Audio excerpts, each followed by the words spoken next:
Limitado lang po ang ginagawa ko dito sa aking mini repair shop.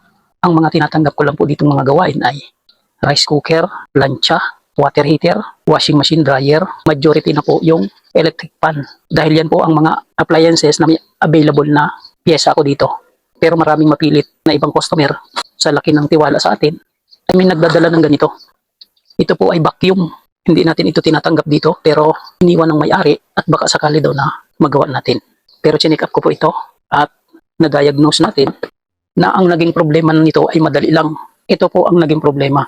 Kaya walang power ay naglo-lost contact lang po dito sa puno nitong AC plug. Ang ginawa natin, pinalitan lang natin ang AC plug. At ito bago ng heavy duty po inilagay natin. Dahil ito po ay medyo mataas ang wattage. At ngayon po ay ito ay gumagana na.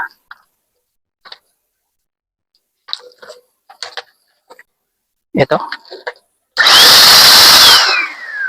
Gumagana na. So sa may-ari po nito, pakikuha na po at sa laki po ng pagtitiwala ninyo sa akin ay nagawa ko ito.